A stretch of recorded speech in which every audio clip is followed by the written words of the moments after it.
신명기 32장 7절 말씀, 구약 313쪽에 있습니다. 우리 한 목소리로 같이 읽습니다. 옛날을 기억하라. 역대의 연대를 생각하라. 내 아버지에게 물으라. 그가 내게 설명할 것이요 내 어른들에게 물으라.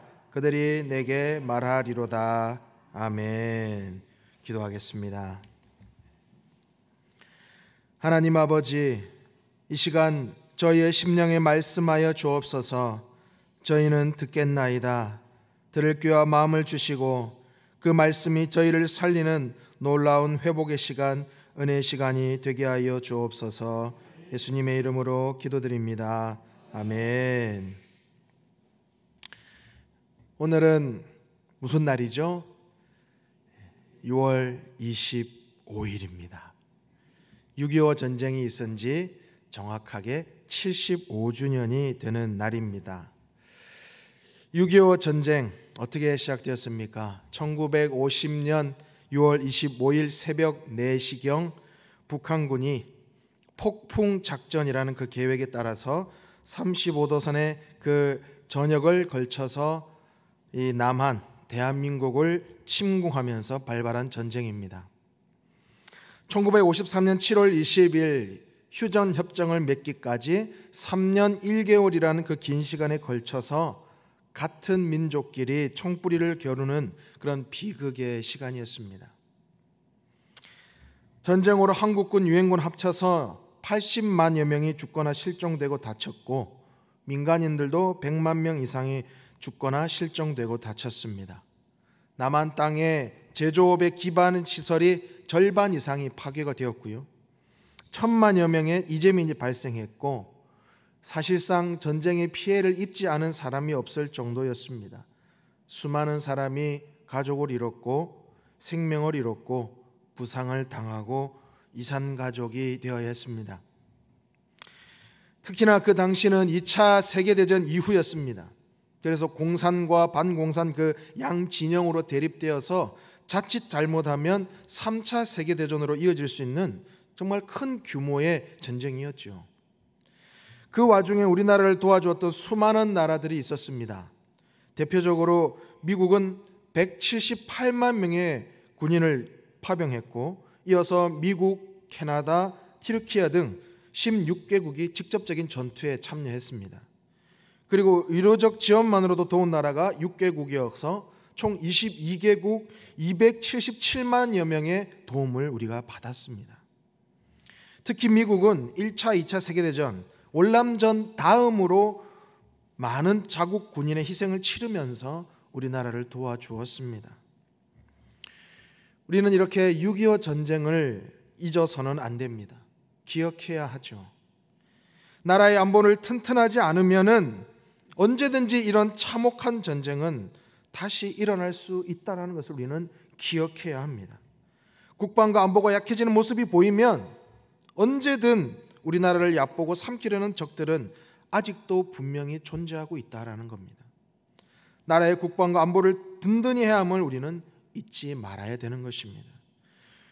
그리고 우리 대한민국에 얼마나 많은 국가와 군인들이 희생했는지 기억해야 하죠. 한국군에 수십만 명이 죽고 다쳤고, 여러분, 지금도 이 유해를 찾지 못한 군인들이 12만 3천 명이 있습니다. 계속해서 지금 유해를 찾고 발굴하는 지금 그 활동이 진행 중에 있습니다. 그들의 희생이 없었다면 우리는 어쩌면 지금 공산 정권 아래서 고통받고 있었을지도 모르죠.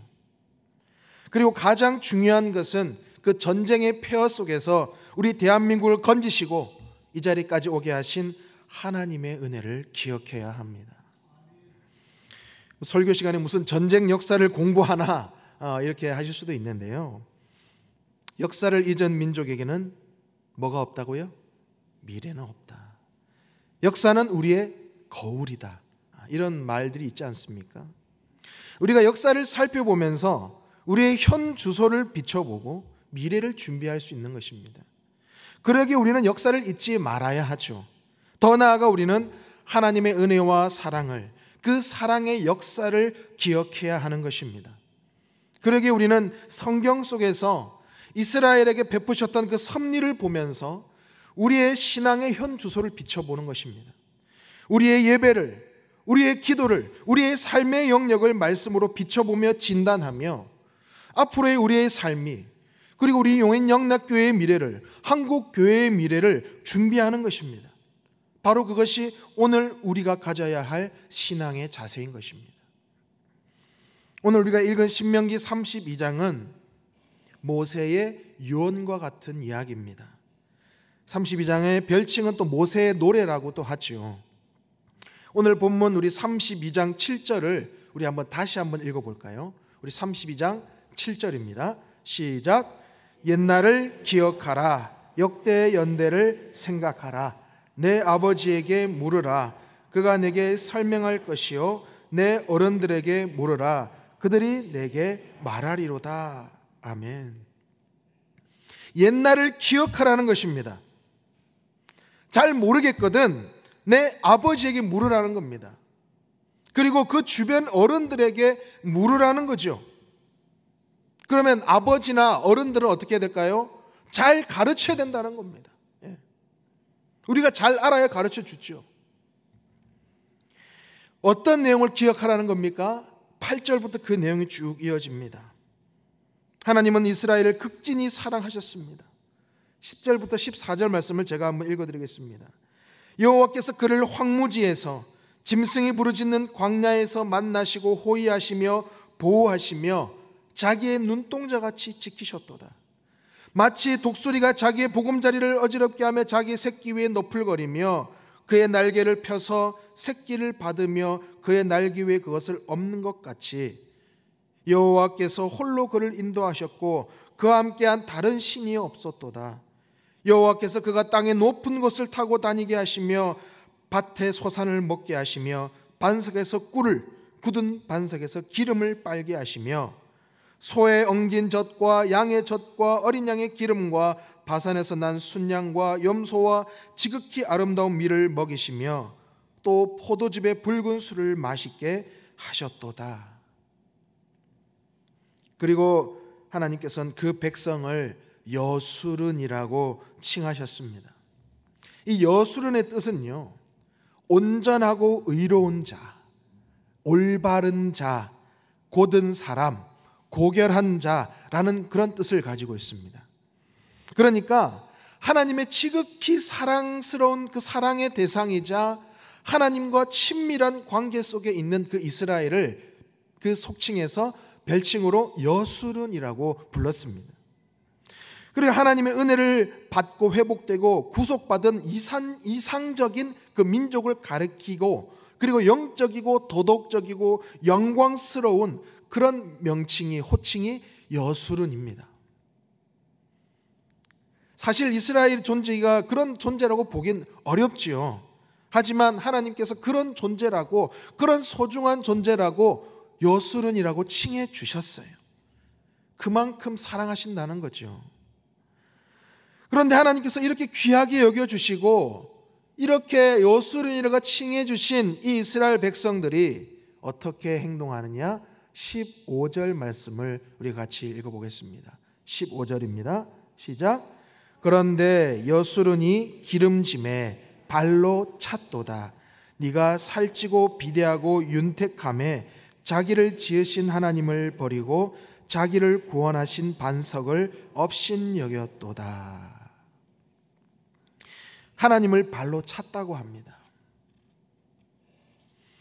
하나님께서 잘 살게 하시니까, 아주 살찌워 주시니까, 살찌게 해주시니까, 편안해지니까 하나님을 버립니다. 하나님은 큰 사랑으로 베푸셨는데 돌아오는 것은 이스라엘 백성들의 배은망덕한 배신이었습니다. 얼마나 마음이 아프셨을까요? 결국 하나님의 진노를 격발하게 되지요. 심판을 받게 됩니다. 하지만 하나님의 마음은 그 심판 속에서도 결코 희망을 놓지 않으셨어요. 결국 하나님은 끝까지 백성을 사랑하시어 다시 회복시켜 주십니다. 36절부터 이어지는 내용은 이스라엘을 심판하는 도구로 사용된 그 열강들을 심판하는 내용들입니다. 다시 말하면 이스라엘을 회복시켜 주시는 것이죠. 하나님의 사랑은 무조건적이고 변함이 없지만 이스라엘은 하나님의 그 무한하신 사랑과 은혜를 받고도 배반하며 멸시하며 심지어 하나님을 원망하고 불평하기 일쑤였습니다. 그러기에 하나님은 이스라엘을 깨우치시려고 이방 열강들을 사용하시는 것이죠. 그리고 회개하여 돌이키면 즉시 긍휼을 베푸시어 더 큰 은혜를 베푸시는 그 하나님의 사랑을 우리에게 알려주는 것입니다. 바로 이 사실을 모세는 노래 형식으로 만들어서 자신의 유언과 같이 이 백성들에게 남기는 것입니다. 왜요? 기억하라고요. 잊지 말라고요. 이것을 너희 세대만 기억하지 말고 너희 세대만 충실하게 전달하지 말고 다음 세대에게 전하라는 것입니다. 우리 46절, 47절 말씀을 세 번역으로 우리 같이 읽어보길 원하는데요. 같이 읽어봅니다. 시작. 그들에게 말하였다. 오늘 내가 너희에게 증언한 모든 말을 너희는 마음에 간직해 두고 자녀에게 가르쳐 이 율법의 모든 말씀을 지키게 하여라. 율법은 단지 빈말이 아니라 바로 너희 생명이다. 이 말씀을 순종하여라. 그래야만 너희가 요단강을 건너가 차지하는 땅에서 오래오래 살 것이다. 아멘.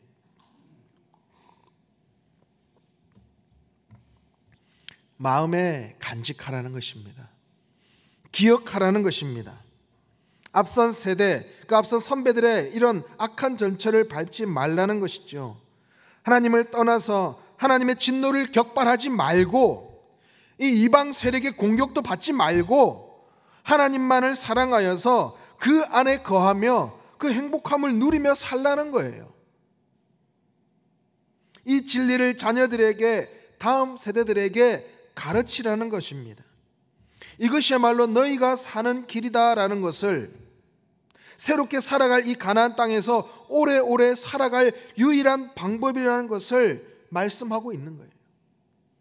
부모 세대는 잘 전수하고 자녀 세대는 그 부모 세대의 가르침에 잘 귀 기울여 듣고 배우라는 것입니다.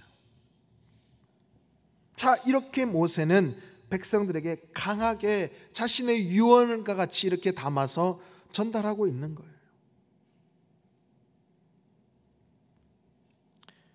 자, 그런데 우리는 역사를 알고 있지요. 이스라엘은 어떻게 됐습니까? 그 전체를 밟지 않았습니까? 밟았습니까? 이 악한 전체를 다시 밟고 마는 거예요. 참 신기하죠? 악한 것은 안 배워도 참 잘 전수됩니다. 그렇다면 우리는 바로 이 이스라엘의 역사를 보면서 오늘 우리가 잊지 말고 기억해야 하는 것이 분명히 있다는 거예요. 마음판에 우리가 새겨야 된다는 거예요. 이스라엘의 전체를 밟지 않아야 되는 거예요. 그러려면 우리는 기억함으로 영적인 근육을 키워야 돼요. 영적인 근육. 여러분 혹시 운동을 해보셨습니까? 좀 근육을 키워보셨나요? 그 운동의 메커니즘을 기억하면요, 그 운동이 몇 주 동안 그 운동을 안 하게 돼도 어느 정도 시간이 지난 후에 이제 그 근육을 좀 키웠다가도 근손실이 이제 발생하게 됩니다. 시간이 지나면. 그런데 어느 정도 시간이 흘렀다 하더라도 다시 내가 그 운동을 시작했을 때 그 운동에 했던 그 메커니즘을 기억하고 있으면 아예 처음 운동했을 때보다 그 운동을 쉽게 다시 터득하게 되고 그 근육이 다시 쉽게 성장하는 것을 우리가 경험할 수 있어요. 이것을 머슬 메모리라고 합니다. 그러니까 어떤 특정 운동을 통해 발달된 근육이 어느 정도 시간이 흐른 후에도 다시 그 운동을 하게 되면 오랜만일지라도 그 운동의 감각을 기억하는 것입니다. 바로 우리 하나님과의 관계도 마찬가지인 거예요. 우리가 하나님의 은혜를 기억하면 하나님께서 그때도 나의 삶을 인도해 주셨지만 고난의 그 시간을 있었지만 잘 이겨내게 하셨지. 내가 주님을 찾았을 때 주님이 나를 그때 만나 주셨지. 주님께서 나에게 천사와 같은 그 사람들을 나에게 보내주셨지. 그 사람을 통해서 내가 복음을 접하게 되었지. 이런 영적인 머슬 메모리를 키우게 되면 우리가 앞으로 다가올 어떤 영적인 어떤 사건 또는 고난의 사건을 마주쳤을 때 그것을 쉽게 이겨내고 견딜 수 있다는 것입니다. 그래서 우리는 기억의 이 머슬 메모리, 영적인 머슬 메모리를 키워나가야 되는 거예요. 자, 그리고 우리가 기억의 단계에서 머물러서는 안 되고 기억으로 인하여 우리는 다음 단계로 넘어가야 됩니다. 어떤 단계로 넘어가야 될까요? 오늘 제목에 뭐라고 나와 있죠? 기억하고, 네, 아무도 제목을 보지 않으셨군요. 예. 기억하고 기도해야 된다. 기도의 단계로 우리가 넘어가야 된다는 거예요. 예. 자, 먼저 우리가 하나님의 은혜를 기억하게 되면 어떻습니까? 하나님의 은혜를 기억하게 되면 감사의 기도를 드리게 되는 거예요. 예. 하나님께서 나에게 주신 수많은 은혜들을 떠올립니다. 감사하게 되는 거예요. 그게 자연스러운 현상인 거예요. 그 감사는 또 다른 감사를 파생하고 그 기도는 감사와 찬양으로 넘쳐나게 되는 겁니다. 결국 이것이 하나님의 은혜를 기억하는 자는 기도하게 되어 있다는 겁니다. 그리고 두 번째로 기억하는 사람은 현재의 가치를 생각하는 거예요. 그래서 현재의 가치를 생각하며 중보 기도를 하게 되는 거예요. 과거의 은혜를 기억하는 사람은 현재의 가치를 아는 사람입니다. 그리고 나를 사랑으로 품어주시고 신앙교육에 힘써주신 부모의 세대를 위해서 기도하게 됩니다. 그리고 그 사랑을 잘 전수하기 위해서 우리 자녀 세대를 위해서, 우리 다음 세대를 위해서 기도하게 됩니다. 더 나아가서 우리 한국 교회를 위해서, 한국 사회를 위해서 기도하게 되는 것입니다. 특별히 나라의 안보를 위해서 기도하게 되는 것입니다. 결국 기억하는 사람은 타인을 위해서, 나라를 위해서 기도하게 되는 것입니다. 그리고 마지막으로 기억하는 사람은 미래지향적인 기도를 하게 됩니다. 과거와 현재의 하나님을 알기에, 기억하기에 미래도 동일하게 일하시는 그 하나님을 믿는 것입니다. 하나님의 선하심을 믿는 거예요. 항상 좋은 것으로 주시고 합력하여 선을 이루시는 그 하나님을 믿는 소망의 기도를 드리게 되는 겁니다. 미리 믿는 그 믿음으로 감사의 기도를 올려드리는 것이죠. 바로 이것이 기억하는 사람의 기도가 되는 것입니다. 우리는 기억하는 사람이 되어야 합니다. 과거와 현재, 미래에 동일하게 역사하시는 하나님을 잊지 말고 기억하는 삶이 됩시다. 성경의 역사 속에서 섭리하신 하나님께서는 오늘을 살아가는 우리에게도 동일하게 일하시고 계십니다. 그 호렙산에서 이스라엘과 언약하신 그 언약, 하나님께서는 오늘을 살아가는 우리와도 동일하게 언약을 맺으셨음을 우리는 기억하며 살아갑시다. 오늘도 우리 기도의 자리에서, 가정에서, 직장에서, 사업장에서, 삶의 터전에서 우리는 이렇게 달려가며 외칩시다. 하나님, 우리가 기억하게 하시고 이 기억이 다음 세대의 약속이 되게 하옵소서. 대한민국의 미래가 되게 하옵소서. 다시 한번, 하나님, 우리가 기억하게 하시고 이 기억이 다음 세대의 약속이 되게 하소서. 한국교회의, 이 한국의 미래가 되게 하옵소서. 아멘. 이 기도가, 이 외침이 우리 가운데 항상 넘쳐나기를 간절히 소망합니다. 기도하겠습니다. 하나님 아버지, 하나님께 받은 은혜를 잊지 않게 하시고 기억을 말과 행동으로 남기게 하여 주옵소서. 우리의 기억이 부모 세대, 자녀들, 다음 세대를 위해 기도하는 삶으로 이어지게 하시고 그 기도가 신앙의 뿌리가 되게 하여 주시옵소서. 민족과 교회의 기억의 회복이 일어나게 하시며 한국 교회가, 이 한국 사회가 열방으로 빛을 발하게 하여 주시옵소서. 예수님의 이름으로 기도드립니다. 아멘.